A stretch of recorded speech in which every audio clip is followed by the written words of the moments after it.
fact, with me we have a very special person right here. He is the one and only Dr. Rishikesh Kumar, MD, Medicine, DM Neurology, DCN London, UK, Fellow Movement Disorders, UWO Canada, Vice Chairman, Director of Research, HOD Neurology. A very, very warm welcome to 91.9 Friends FM, sir.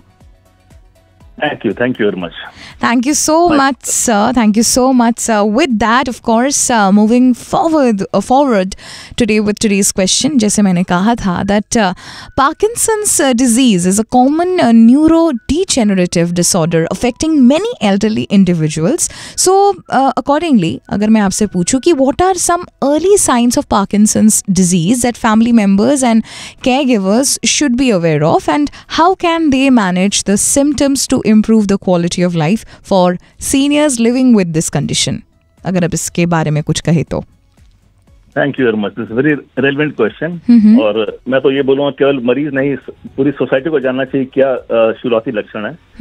मैं 4 शब्द में याद रखने के लिए बोलूंगा. एक कि पार्किंसंस के मरीज का पहला लक्षण होता है स्लो हो जाना, कि सारे काम धीरे धीरे करते हैं. जो काम पहले आधे घंटे में पूरा करते थे अब ज्यादा वक्त लेते हैं. दूसरा ट्रेमर, शेकिंग या कंपन बोलते हैं.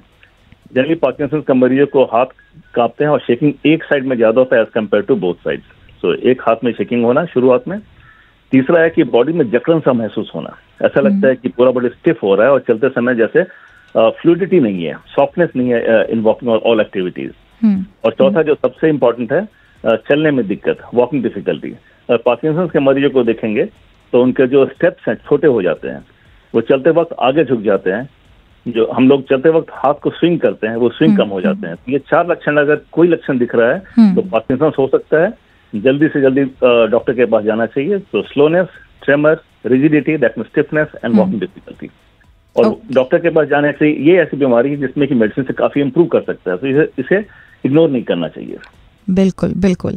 सो साथ ही मैं ये भी पूछना चाहूँगी कि as a founder of the Parkinson's disease patient welfare society, you've seen firsthand the challenges elderly individuals face with movement disorders.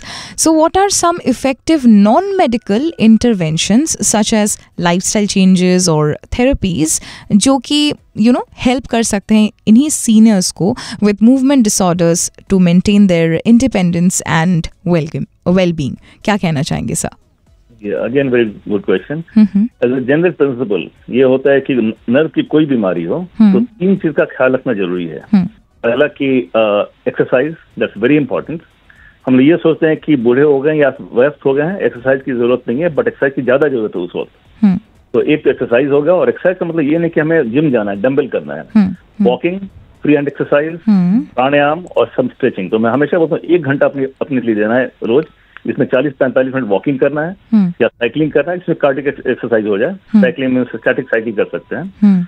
10-15 minute हमें स्ट्रेचिंग करना है, योगा करना है, 5 मिनट ब्रीदिंग एक्सरसाइज करना है, और थोड़ा सा वेट कर लेंगे. मान लें कि 1-2 किलो का वेट लिफ्टिंग कर लेंगे तो चलेगा. तो ये तो हो एक्सरसाइज.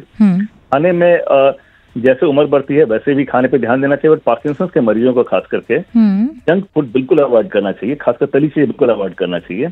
हम लोग ये बोलते हैं कि हरी सब्जी को ऐड करें, और एंटीऑक्सीडेंट जैसे कि दालचीनी हो गया, हल्दी हो गई, इसकी मात्रा अगर खाने में बढ़ाएं तो ये बेहतर होता है. तीसरा है कि खाने में एक साथ बहुत ज्यादा नहीं लेना है, थोड़ी थोड़ी मात्रा में कई बार लें तो ज्यादा अच्छा रहेगा. ये हेल्प करता है प्रॉपरली पचने में. And finally sleep is very important. अच्छा सोते हैं तो ब्रेन रिकवर करता है, ब्रेन में केमिकल्स रिकवर करते हैं. और पार्किंसंस में डोपामिन की कमी होती है, तो अगर ब्रेन को वक्त मिलेगा डोपामिन को फिर से जमा करने का तो अगला दिन अच्छा गुजरेगा. तो सोना, अच्छा सोना, खाने पे ध्यान देना जिसमें कि एंटीऑक्सीडेंट हो, और एक्सरसाइज तो बहुत जरूरी है, रोज 1 घंटा करना ही चाहिए हर किसी को. बिल्कुल बिल्कुल. So last but not the least sir, in your view, how important is a place like Jagriti Dham in today's landscape of elder care? क्या कहना चाहेंगे इसके बारे में?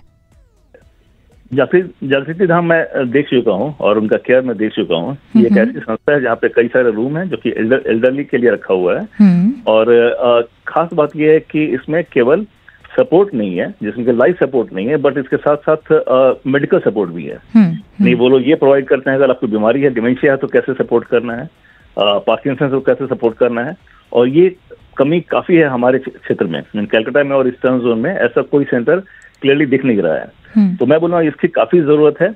और इसमें क्या होता है कि परिवार में हम लोग सोचते हैं कि हम लोग अपने बड़ों का केयर कर रहे हैं, बट जो प्रोफेशनल केयर चाहिए वो हम केवल इमोशनल केयर कर रहे हैं, प्रोफेशनल केयर चाहिए वो नहीं दे रहे हैं। हमें ये समझना होगा कि जो हमारे बुजुर्ग वयस्क हैं वो भी इंडिविजुअल हैं, उनकी कुछ ख्वाहिशें हैं, उनकी कुछ खुशियां हैं जो कि ऐसे संस्था ज्यादा दे सकती है और मेडिकल सपोर्ट ज्यादा अच्छे से कर सकती है।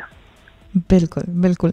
Well, thank you so very much doctor Rishikesh Kumar for being the right here with us and इतने सारे इंसाइट्स शेयर करने के लिए हमारे साथ बहुत बहुत शुक्रिया।